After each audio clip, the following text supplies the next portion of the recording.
Hello, welcome back. Thanks for joining. It's Dad Chats 2 time. This is going to be episode 5, and today I'm going to be talking to Jules. Hi.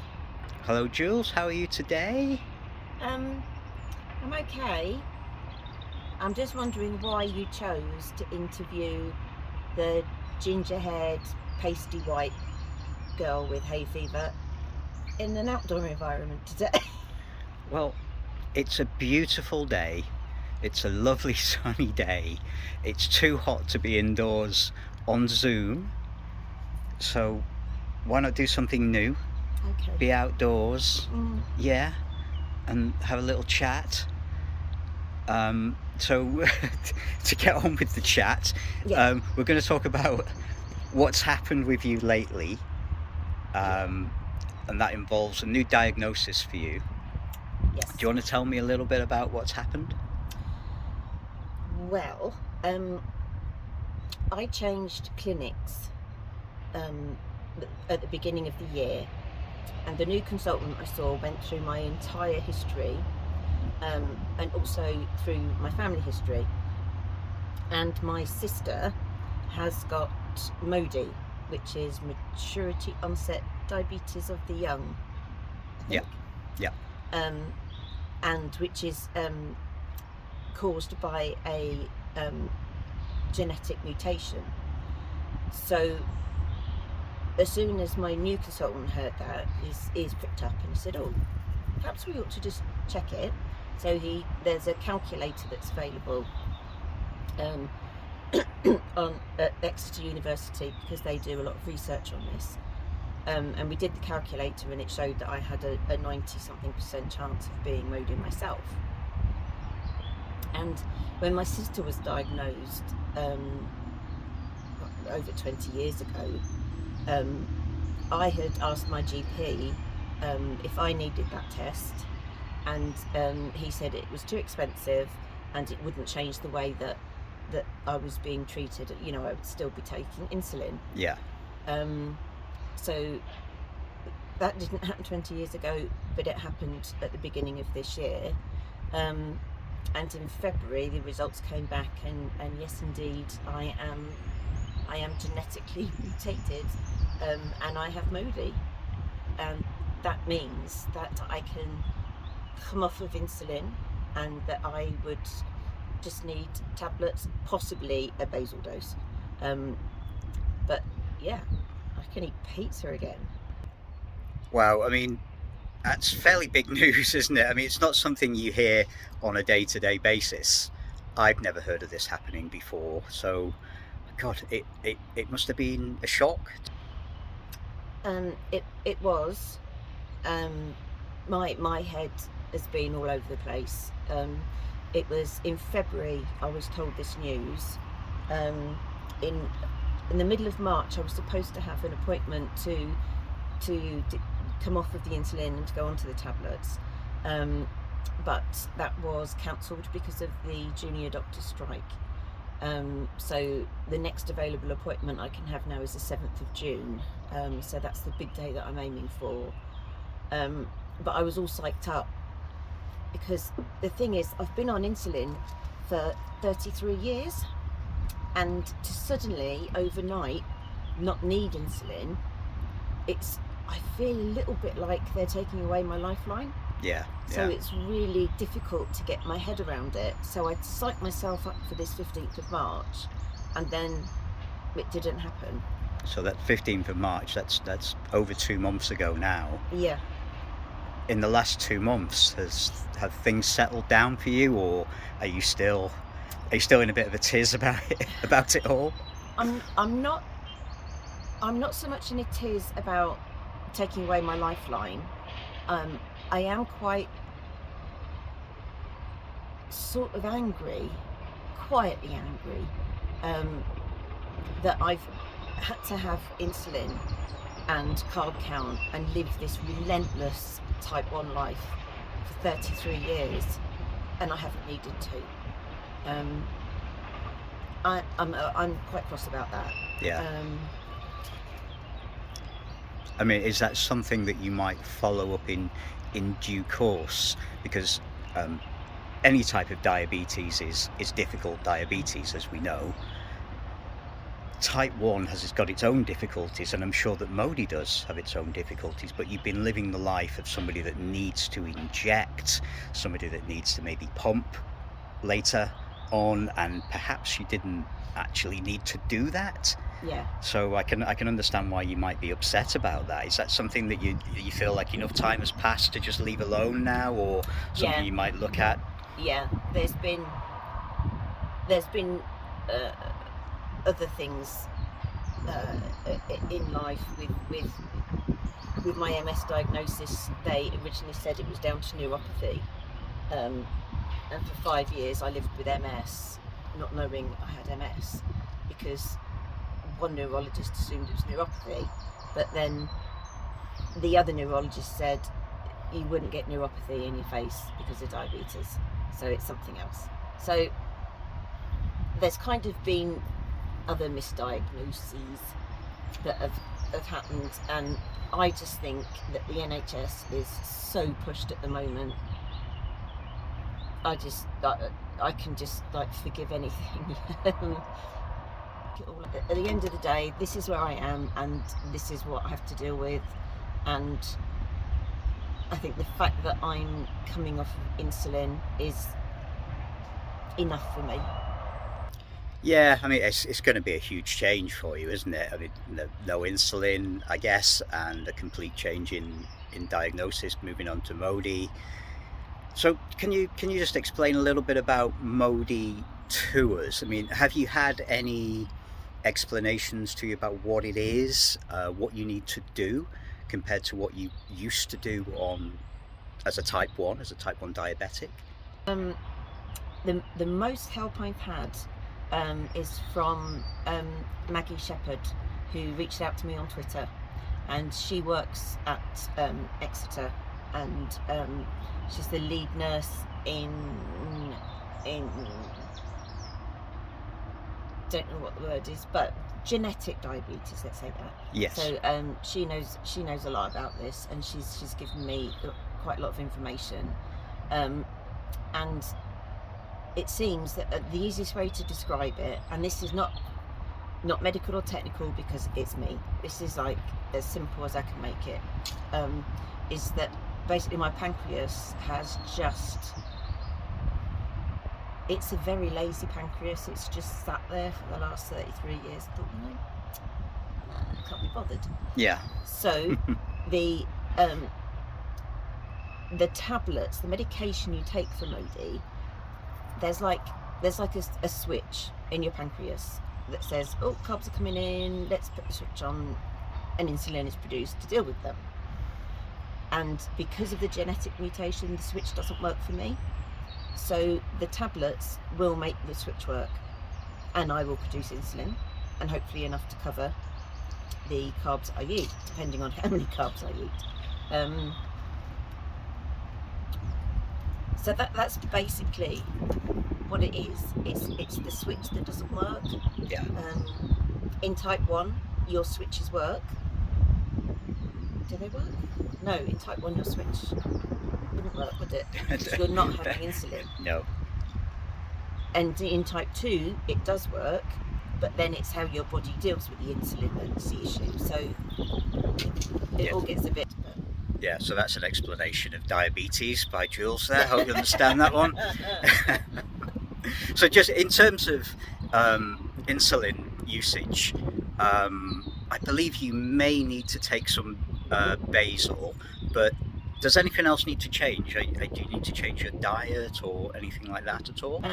I think it's better if you have a healthy diet, but as a type 1 we should have healthy diets. Anyone that knows me on Twitter will know that I'm a big fan of cake when I go out. So I don't low carb. I eat what I call normally, but without having the insulin to counteract what I'm eating. I'm much more aware of what I'm eating, so I think I probably will be lower carb, or at least healthier, and that's mainly cutting out carbs, isn't it? So do you think you need to eat sort of set meals, lunches, dinners and the like, as opposed to type 1 where you can eat as long as you bolus and it kind of doesn't matter on times? Yeah. I have to have breakfast. I've not had breakfast for 40 years. Wow. So I need to have breakfast because I need to take one of these tablets in the morning, and I need to have a dinner, and I don't always eat meals. I tend to graze, or I just don't eat at all because I'm not often hungry. Yeah. So I do need to get into the habit of eating a bit more regularly so that I can take the medication to work with it. Got it. Okay. So what about when you first switch over to MODY? Is there going to be a safety net for you? Because I gather you might be quite concerned. Are you going to spike with hypos? Have you got HCPs looking after you? Are they going to check in with you? I have. Maggie has told me when she's on holiday, and the consultant, I'm seeing him on a Wednesday, and he has suggested that I switch over on the Monday, so that I then have the whole week with him and the diabetes nurses around. If anything happens, if there's any problems, Maggie will also be back by then. So the timing is important so that I've got that support. Hypers is not going to happen. Hypos might.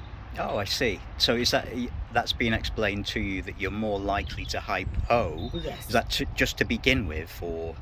Just to begin with, yes. Yeah. Okay. Until because I mean, it's been 33 years, and as with all of us, as we get older, our organs aren't as effective. So my pancreas, that has been asleep for 33 years, has got older, so probably doesn't work quite as well. Yeah. Which is why I would need a basal dose. Got it. Understood. So some big changes for you. Yep. In terms of where you're going with your diabetes. I believe you've also had a family member who's had some news of a diabetes nature too. Yeah. My sister has MODY, and it's believed, when I've looked at the history, that my dad had it too, but it wasn't diagnosed. So because it's a genetic mutation, it can be passed on. So I mentioned it to Dominic, my son, and he's 24. I know I don't look old enough, but he's 24, and he may well at some stage, but not yet, please Dom, have children. So I said to him, because I've been tested positive, then you really ought to test, and then you kind of know where you're at when you're thinking about having children and stuff like that. So he went to his GP, who did sent him for an HbA1c, which came back at 50. So not massively high, but because it's above 48,